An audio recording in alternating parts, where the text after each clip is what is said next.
como una lámina de zinc, bandadas de pájaros llenan el fondo bruñido de un pálido gris. Y con esas palabras va como dibujando todo un paisaje emocionante que lo mete a uno como a vivir el escenario. Este salmo dice: el cielo proclama la gloria de Dios. Y entonces empieza a describir todo lo que él está viendo, como si él entendiera o quisiera en esta contemplación que hace precisamente al Señor. Y decíamos el miércoles, no es que el salmista sea o haya sido un astrónomo experimentado o algo así, o aficionado, sino que ve en eso la mano del Señor, porque decíamos, en la antigüedad, el sol, la luna, las estrellas eran dioses. Y entonces cuando él exalta al Señor, está diciendo, no, es la acción del Señor. Y decíamos, no admiramos la obra, sino al autor. Esto es lo que hace el salmista. Pero luego, de una manera un poco rápida, así como sin aviso, cambia de tema radicalmente y se adentra en algo que yo creo es especial y extraordinario para nosotros. Lo voy a ir leyendo, estoy en la Biblia versión Dios habla hoy, me pareció la más adecuada para describirlo. Dice esta parte que, como les decía, totalmente distinto el tema. Dice: la enseñanza del Señor es perfecta porque da nueva vida. El mandato del Señor es fiel porque hace sabio al hombre sencillo. Los preceptos del Señor son justos porque traen alegría al corazón. El mandamiento del Señor es puro y llena los ojos de luz. El temor del Señor es limpio y permanece para siempre. Los decretos del Señor son verdaderos, todos ellos justos. Son de más valor que el oro fino, son más dulces que la miel del panal. Son también advertencia a este siervo tuyo y le es provechoso obedecerlas. ¿Quién se da cuenta de sus propios errores? Perdona, Señor, mis faltas ocultas. Quítale el orgullo a tu siervo. No permitas que el orgullo me domine. Así seré hombre sin tacha, estaré libre de gran pecado. Sean aceptables a tus ojos mis palabras y mis pensamientos, oh Señor, refugio y libertador mío. Y esta es una parte en donde decíamos, después de ver la creación, después de ver la obra y exaltar al autor, ahora pone la atención o dirige la mirada a algo que con frecuencia a nosotros nos pasa un poco desapercibido. Y me parece muy importante tomar un tiempo para meditar en esto, porque déjenme decirles esto un poco como insatisfecho, ¿no? Sé que si la lectura en general ha caído en desuso, es decir, muy poca gente lee, pues también la lectura de la Biblia ha caído en desuso. Y es muy poco el tiempo que dedicamos a la lectura de la Biblia. Y entonces cuando va saliendo de nuestra mirada, de nuestra atención, la Biblia como palabra de Dios, permanecemos cada vez más o vamos moviéndonos cada vez más hacia la ignorancia de lo que significa. ¿Por qué es importante la Biblia? ¿Por qué es importante la palabra? ¿Por qué ponemos tanta atención y tanto énfasis en esto? Y en la medida en que vamos ignorando esto, también va creciendo una especie de concepto de resistencia. Es muy difícil, no se entiende, es aburrida. Y decía alguien por ahí, cuando tengas insomnio, nomás empieza a leer la Biblia y te vas a quedar bien dormido. O sea, ese es el concepto que tenemos, pues. Pero fíjense que el salmista dice algo un poquito diferente. No solamente se refiere, cuando habla de la enseñanza, unas versiones dicen la ley del Señor es perfecta. Él dice la enseñanza del Señor es perfecta. Es decir, el acto por medio del cual el Señor nos transmite su voluntad. La Biblia no es solamente el libro, no es solamente la palabra de Dios, sino es ese acto por medio del cual el Señor se comunica, el Señor habla. Y esa es la parte que el salmista le llama enseñanza. Entonces, esta enseñanza es perfecta, dice, porque da nueva vida. literalmente devuelve el respiro, devuelve el aliento. Es decir, en la medida que nos vamos adentrando en la lectura, nos vamos dando cuenta que el Señor tuvo la intención de transmitirnos su palabra, de comunicarse con nosotros. No es un Dios aislado que está allá en los cielos, quién sabe en qué altura, y que pues nos llega a nosotros cierto conocimiento, cierto concepto de Él. No. Es un creador, es un eterno, es un omnipotente que habla, que se comunica, que se toma la molestia de hablar con nosotros. Y cuando abrimos su palabra, nos habla. Y entonces este es el acto de enseñar, el acto de comunicar. Por eso dice, es perfecto ese acto, esta enseñanza, porque devuelve el respiro. Nos devuelve entonces esa atención, nos devuelve ese aliento, ese fortalecimiento de saber quiénes somos. Somos objeto de la comunicación del Señor. Déjenme aquí ilustrar de alguna forma cuando una persona se siente muy importante y no se digna en hablarnos, y si por alguna razón nos habla, decimos, mira, se dignó en dirigirme la palabra. El Señor se digna en hablarnos, se digna en comunicarse con nosotros, siendo Él el omnipotente, siendo el eterno. Este mandato, dice, del Señor es fiel, no tiene esa variación, no hay esa inseguridad, es confiable, porque hace sabio al hombre sencillo, instruye al ingenuo. El hombre sencillo no es el hombre de carácter agradable, no. Más bien es el ingenuo, que a veces en los proverbios le toma otra palabra, al simple. Es decir, esta persona que no tiene madurez, que no tiene alcance en su conocimiento, que se conforma con muy pocas cosas, bueno, a este dice, lo hace sabio. Si lo lee, si lo estudia, si atiende a esta enseñanza, lo hace sabio. Los preceptos del Señor son justos porque traen alegría al corazón. No es el Dios que tiene un reglamento para sujetar a la gente, molestarla y someterla. No es ese Dios. Sino que al comunicar su palabra, y cuando nosotros nos sentimos atendidos por Él, nos sentimos privilegiados por esa atención, entonces esto trae alegría a nuestro corazón. Algo dentro de nosotros empieza a acomodarse, por decir, el Señor ha extendido esta oportunidad de dirigirse a nosotros. El mandamiento del Señor es puro y llena los ojos de luz. No es un mandamiento que nosotros podríamos decir cualquiera o distorsionado, equivocado. No, llena los ojos de luz. ¿Qué nos imaginamos cuando escuchamos esto, llenar los ojos de luz? Se nos ilumina la mirada, es decir, entendemos más cosas, vamos captando otros secretos, nuestra vista se va ampliando, nuestro rango de visión se va ampliando, porque en ese privilegio de leer lo que el Señor enseña, entonces vamos entendiendo más cosas, vamos comprendiendo secretos que de otra forma no teníamos. El temor del Señor es limpio, puro, permanece para siempre. No es solo el miedo, sino la reverencia, el respeto, tiene ese efecto de permanecer con nosotros, completar ese gozo y esa alegría.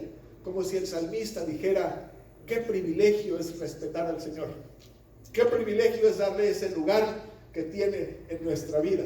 Eso implica el temor. Los decretos del Señor son verdaderos, todos ellos justos, sin excepción. Lo que dice no tiene que ver con un acto de prepotencia, no tiene que ver con un acto de que alguien se humille gratuitamente, sino es justo, exactamente lo que Él quiere, lo que Él necesita. Son de más valor que el oro fino, son más dulces que la miel de panal. Estas expresiones del oro y la miel ya habían sido tomadas Y sobre todo esto nos remite, por ejemplo, a esta acción de los profetas. Tanto Ezequiel como Jeremías les fue dado a comer el rollo, y dijeron ellos, y su sabor era más dulce que la miel. Es decir, sabernos privilegiados por la comunicación del Señor, porque ha depositado en nosotros una orientación, una enseñanza, una palabra. Es algo tan delicioso, es algo tan disfrutable como ese acto de confianza. ¿A quién el Eterno se dignaría en dirigirse? En comentarle sus secretos, sus propósitos, en comentarle sus decretos. Bueno, pues al que lee la Biblia y el que la lee de esta manera es el que recibe este privilegio. Ahí está la delicia, ahí está lo agradable, ¿no? Me encantaría que ustedes tuvieran la experiencia de leer con mucha calma estos pasajes donde, si nos adentramos en ellos, habría en nosotros una experiencia extraordinaria, de decir, qué tan preciado, qué tan agradable es esa sensación de saber cuando la palabra llega a nosotros. Cuando logramos captar entonces ese mensaje, son más dulces que la miel. Son advertencias a este siervo tuyo y le es provechoso obedecerlas. Son puntos de referencia entre el cual nos conviene colocarnos y nos conviene caminar entre ellos. Pero al mismo tiempo que el salmista está exaltando la delicia de la ley, él se ubica también con respecto al Señor. ¿Quién se da cuenta de sus propios errores? Estas cosas que nosotros cometemos como acciones no premeditadas, estos errores que llamamos de omisión. Omitir algo es no hacer algo que debíamos haber hecho. Esas inadvertencias, ¿quién se da cuenta de ellas? Y entonces aquí el salmista asume que la ley es perfecta, él no. Y como él no es perfecto, entonces se presenta dentro de su imperfección, confesándola al Señor. Perdona, absuélveme, Señor, de mis culpas, de mis faltas ocultas. Es decir, no cumplir con lo que dice la ley también es pecado. No solamente es hacer lo malo, sino dejar de hacer lo bueno. Pero aquí es donde el salmista asume con mucha humildad, con sometimiento al Señor, su condición. ¿Quién se da cuenta de sus propios errores? Quiere decir, el salmista también se hace responsable de que no es una persona que todo lo sabe, que todo lo entiende, que todo hace. Y precisamente al asumir esta posición ante el Señor, dice el siguiente verso, quítale el orgullo, la arrogancia a tu siervo. Este es uno de los pecados más graves, pero que tal vez nosotros no tomamos tanto en cuenta. Porque vivimos en una cultura, vivimos en un ambiente de tal arrogancia, de tal prepotencia, de tal orgullo que se nos hace normal. Incluso escuchamos las palabras de esa forma de dirigirse a los demás, como si estas personas nunca cometieran error, nunca hicieran nada. El salmista asume que él puede caer en esto y por eso dice, quítale el orgullo a tu siervo, quítale la arrogancia.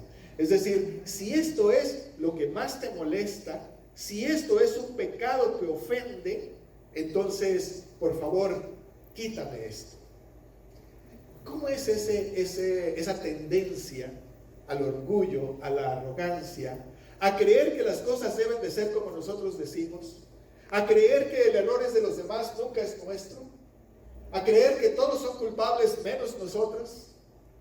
Entonces el salmista se hace cargo de esto, como si dijera, yo también tiendo a reaccionar de esa manera, y por eso te pido, quítale el orgullo a tu siervo. Y cuando dice tu siervo, quiere decir, aquí se coloca en esa posición. Él está hablando de la ley y está emocionado con la enseñanza del Señor y está diciendo todo lo que es pero asume el lugar que le corresponde delante del Señor. Es su siervo finalmente. No permitas que el orgullo me domine, dice el complemento de este verso. Porque el orgullo parece ser una especie de tendencia que va como colándose entre nosotros y al final nos atrapa. Y cuando nos atrapa, entonces nos convertimos ya no en personas que tienden a ser orgullosas o que se enorgullecen de algo, sino en personas orgullosas de carácter, es decir, completamente dominados de esta manera. ¿Qué es eso del orgullo? Si yo les preguntara, ¿de qué se sienten orgullosos? Estoy seguro que más de alguno de ustedes tiene alguna razón por la cual sentirse orgulloso.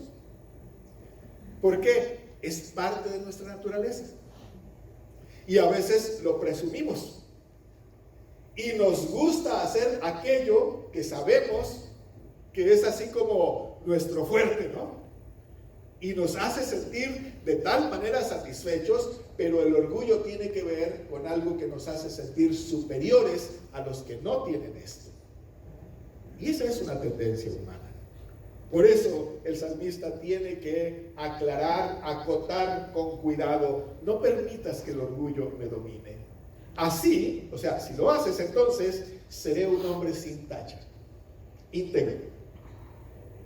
Si voy a hacer esto, entonces estaré libre, inocente de gran pecado. No voy a ser esa persona con la carga, con la culpabilidad del que no hizo lo que debió hacer, como dijo en los versos anteriores, sino entonces, si tú me quitas el orgullo, si no me dominas, seré un hombre sin tacha, estaré libre de gran pecado. ¿Cómo es este asunto que probablemente la arrogancia, el egocentrismo que está detrás del orgullo, que es lo que motiva el orgullo, es el origen de todos los pecados? El egoísmo, el egocentrismo es el origen prácticamente de todos los pecados. Y entonces por eso dice: si me quitas esto, seré un hombre sin tacha, estaré libre de gran pecado. Y finaliza haciendo una confesión: sean aceptables a tus ojos, que te agraden mis palabras y mis pensamientos.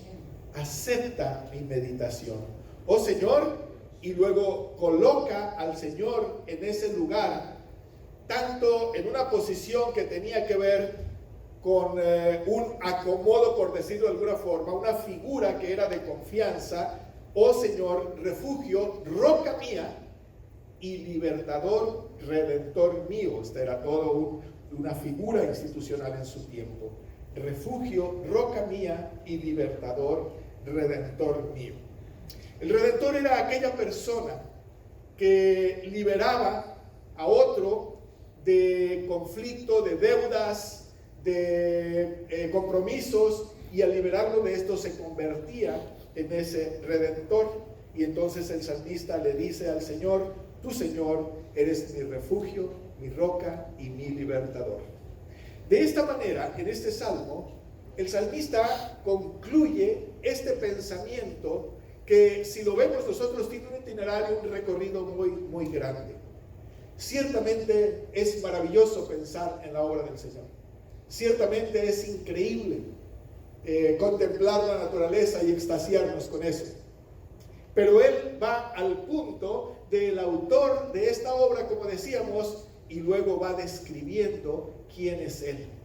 Y luego va describiendo esa enseñanza en esa relación con él. Y finaliza hablando de esta manera como el Señor y él se van relacionando. Cómo se somete al Señor y cómo se convierte en una relación permanente.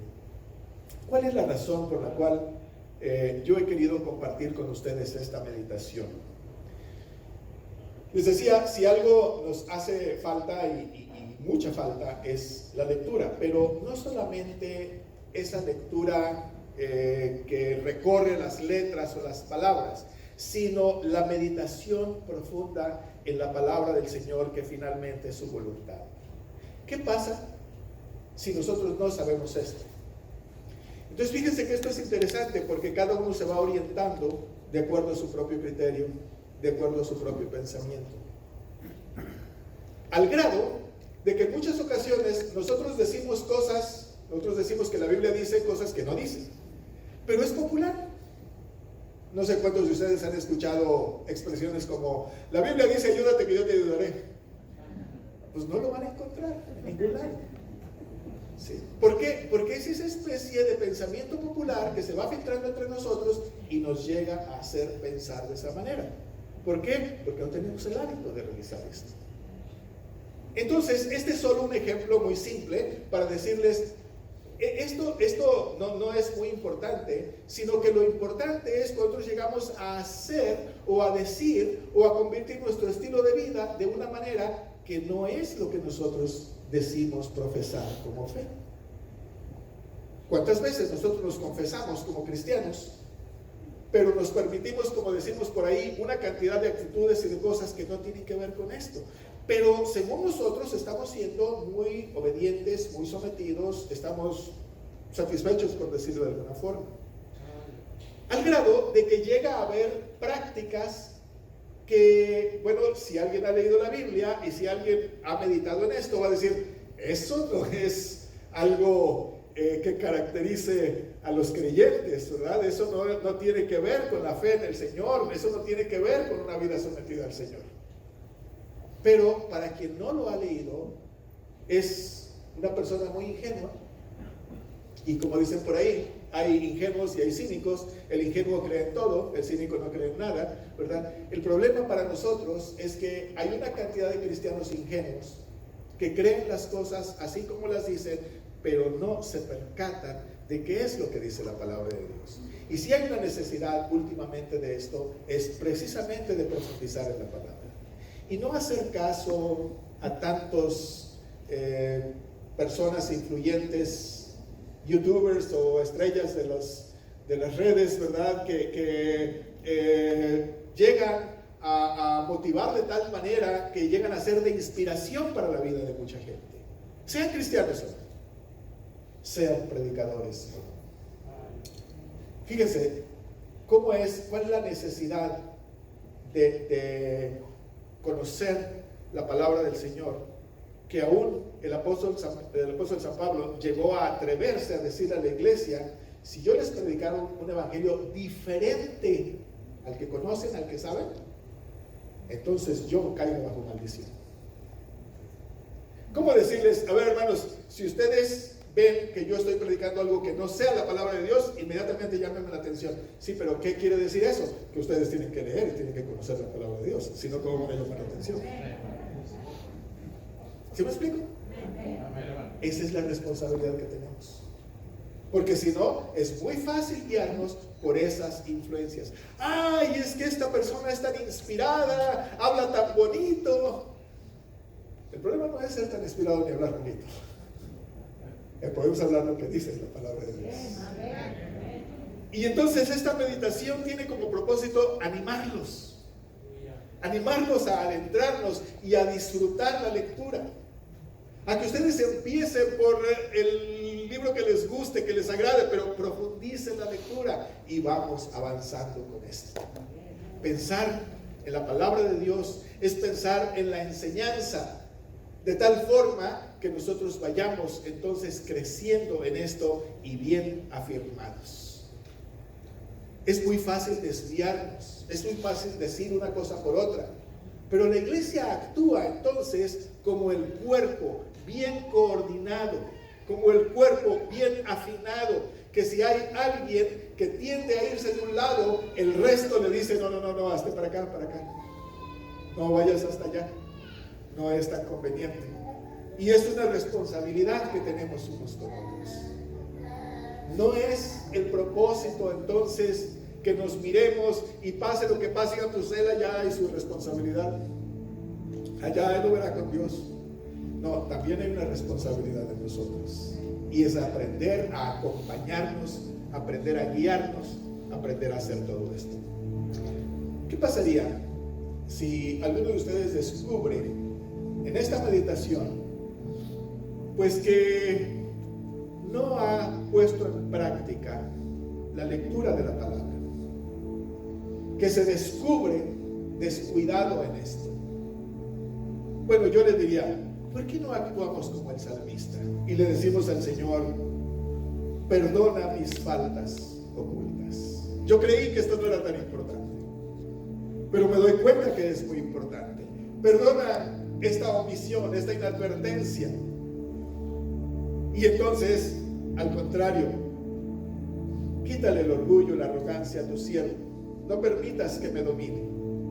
Si tú me permites humildemente adentrarme en la lectura de la palabra y avanzar en esto, entonces voy a crecer.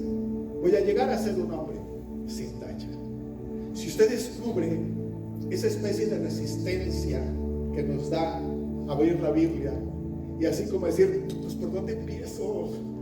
Está tan gordote el libro que no sé ni por dónde empezar, ni qué hacer. Yo le diría, tranquilícese, relájese. Pida orientación también. No se dice, una persona que recién va a empezar la lectura, ¿por dónde puede empezar? Pero yo le sugiero, no empiece por el Apocalipsis, ni empiece por los profetas, se va a asustar, ¿verdad? ¿Sí? Empiece por los Salmos. Hay lecturas tan inspiradas, tan profundas. Y cuando no lo entienda, deténgase. Lea solo un verso y medite en él. Y cuando se le haga un poquito complicada la línea o el verso, ore y dígale, Señor, ¿qué quiere decir esto? Examine su corazón, diga, ¿qué siento cuando digo esta palabra? Cuando digo este verso, ¿qué me hace sentir? ¿Qué me transmite? Y estoy seguro que si usted va progresando, disciplinándose en la lectura es una disciplina como cualquier otra, entonces va a ir familiarizándose. Y entonces va a poder decir como el salmista, la enseñanza del Señor es perfecta, porque da nueva vida. El mandato del Señor es fiel, hace sabio al hombre sencillo. El precepto del Señor es justo, porque trae alegría al corazón.